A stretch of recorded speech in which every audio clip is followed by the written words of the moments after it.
God, love people, love my neighbor as myself, my brother, my sister, everybody love somebody. Hai semuanya, kalau kemarin kita udah bahas pertanyaan yang pertama, what is the truth? What is truth? Kali ini kita akan bahas pertanyaan yang kedua, yaitu whose truth is true? Atau kebenaran siapa yang benar? Dan emang di dalam kondisi sekarang kita bakal bingung banget karena kita diperhadapkan dengan begitu banyak pilihan. Kalau misalnya di Papua, gue rada jarang ngelihat orang bertanya, kenapa lu percaya Kristen yang paling benar? Karena mereka lebih homogen dan mereka lebih banyak ya ketemunya orang Kristen lagi. Tapi kalau kita di yang perkotaan, di mana kita hidup bersama dengan orang-orang yang beragama lain, kita pun perlu punya landasan yang kuat. Kenapa sih kepercayaan kita yang paling benar? Kenapa enggak kepercayaan lain?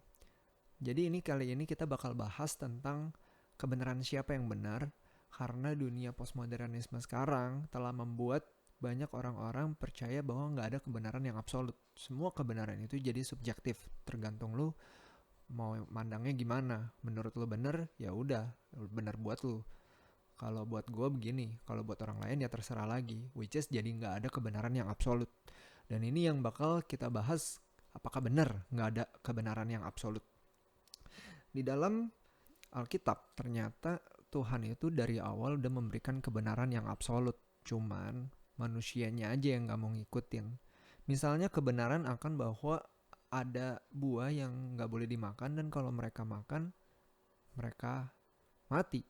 Tetapi ternyata iblis menipu mereka dan mereka percaya gitu aja. Katanya sekali-sekali kalau kamu makan, kamu gak mati. Which is ada probability. Oh, mungkin ini benar. Oh, mungkin Tuhan juga benar. Oh, mungkin keinginan gue juga benar karena emang buahnya juga baik kelihatannya. Nah, disinilah awal kejatuhan manusia, di mana sudah melihat bahwa ada kebenaran yang gak absolut.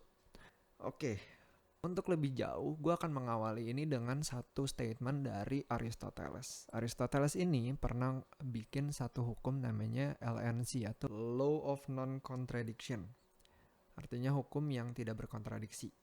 Menurut dia, ada beberapa prinsip. Prinsipnya adalah hukum ini dapat membuktikan dirinya sendiri dan tidak bisa dihindari. Contoh, misalkan, ikan itu bukan ikan. Ada satu kalimat, ikan itu bukan ikan. Maka, kalimat itu tidak bisa berdiri sendiri dan harus ada yang benar bahwa apakah itu benar ikan, sehingga satu kalimat yang kontradiksi kayak A is not A itu sulit untuk kita pahami. Well, emang itu Aristoteles yang suka bikin kepala kita pecah. Tapi coba kita sederhanain lagi. Sekarang kita diperhadapkan dengan banyak agama.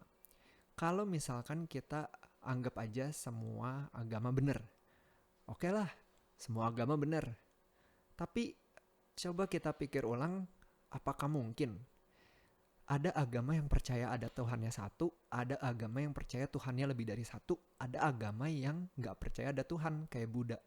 Terus semuanya tiba-tiba masuk surga gitu. Kayak gak make sense, dan itu terlalu absurd untuk kita bisa percaya kalau semua agama itu benar.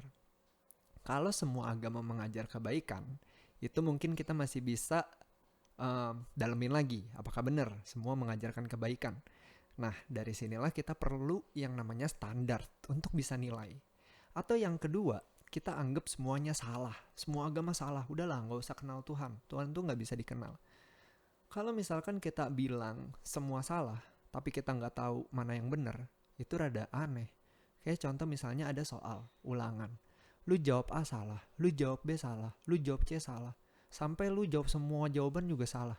Terus lu tanya gurunya, Bu, kenapa semuanya saya jawab ini salah semua? Ya saya juga gak tahu jawabannya. Rada aneh.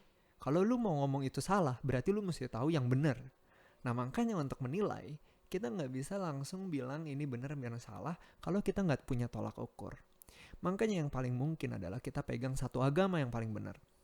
Sama seperti ketika Paulus nulis di 1 Tesalonika 5 ayat 21, ujilah segala sesuatu dan peganglah yang baik. Ujilah segala agama dan peganglah yang baik. Ujilah segala kepercayaan dan peganglah yang baik. Bahkan Tuhan Yesus saja bilang, waktu ada roh-roh antikristus. Saudara-saudaraku, ini 1 Yohanes pasal 4 ayat 1. Saudara-saudaraku yang kekasih, janganlah percaya akan setiap roh, tetapi ujilah roh-roh itu.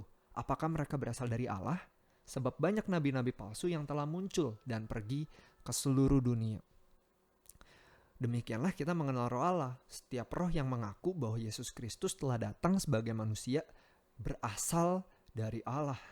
Dan setiap roh yang tidak mengaku Yesus tidak berasal dari Allah. Roh itu adalah roh antikristus dan tentang dia telah kamu dengar. Which is ternyata memang roh antikristus itu sudah eksis dari dulu sampai sekarang. Yang mana banyak banget orang-orang yang menentang Kristus, menentang bahwa Yesus itu adalah Tuhan. Dan kita sekarang diperhadapkan dengan, oke, kita mau cek apakah benar Tuhan Yesus itu Tuhan. Apakah selama ini kita percaya akan sesuatu yang benar. Makanya kita perlu uji terus. Ujilah. Dan makanya kita percaya bukan sembarangan percaya karena orang tua kita beragama Kristen, makanya kita ikut-ikutan. Ya nggak sesimpel ini, karena kita waktu ketemu Tuhan di surga, ya masing-masing. Kita nggak bawa bapak emak kita, lu nggak bawa pendeta lu nggak bawa kartu anggota gereja mana. Tapi yang jelas yang dipertanggungjawabkan adalah iman lu sendiri. Seberapa lu percaya Tuhan, atau lu cuma ikut-ikutan doang. Raffi Zakaria almarhum sempat ngebantu untuk bagaimana kita bisa melihat apa yang kita harus percaya tentang kebenaran. Jadi kebenaran siapa yang paling benar? Ada 3 hal yang kalian mesti uji. Yang pertama, itu logical consistency, atau secara logik semuanya konsisten, gak saling kontradiksi satu dengan yang lain. Yang kedua, itu empiric adequacy, itu tentang bukti. Bagaimana banyak bukti-bukti yang memperkuat statement-statement atau kepercayaan-kepercayaan, kebenaran-kebenaran yang kita sedang telusuri. Dan yang ketiga, bukan cuma sekedar dinalar atau logik, tapi yang paling penting adalah ini, experiential relevance. Apakah kepercayaan itu benar-benar work in real life atau ternyata nggak work gitu. Karena apa yang kita percaya nggak selamanya bisa langsung dikerjain. Misalnya gue percaya bahwa kalau gue doa hujan pasti turun. Nah tapi apa yang gue percaya ternyata nggak apply. Karena tiap kali gue doa minta hujannya turun, ya nggak turun juga. Which is itu kontradiksi, dan apa yang gue percaya itu nggak ter-apply kehidupan gue. Which is ini harus sejalan. Makanya pengenalan akan Tuhan, pengenalan akan mujizat, nanti kita bakal bahas apakah mujizat itu sesuatu yang memungkinkan atau enggak. Dan apakah Tuhan Yesus itu 100% Allah dan 100% manusia, dan bagaimana mungkin itu terjadi. Itu bakal kita bahas di pertanyaan-pertanyaan selanjutnya. Tapi basically kita bakal bahas pertama-tama tentang truth dan tentang Tuhan. Kebenaran siapa yang paling benar? Kalian perlu cari itu lewat bagaimana Tuhan sudah menyatakannya, karena firman itu sudah turun ke tengah-tengah dunia dan tinggal bersama-sama, dan dia menyatakan dirinya untuk diketahui, sehingga kebenaran itu di-reveal melalui penyataan wahyu khusus, melalui dirinya sendiri, dan yang kedua melalui Bible, Alkitab, yang mana selama ini kita juga belajar terus, dan kita pengen lebih tahu dan lebih yakin akan kepercayaan kita. Well, semoga kita bisa menguji segala kepercayaan kita masing-masing. Kita boleh jujur dan kita boleh sungguh-sungguh semakin hari semakin percaya akan Tuhan yang benar. Next pertanyaan, kita bakal menjawab pertanyaan apakah benar ada Tuhan atau enggak. Is there a God? Dan see you tomorrow. Thank you and God bless you all. Love God, love people, love my neighbor as myself, my brother, my sister, everybody.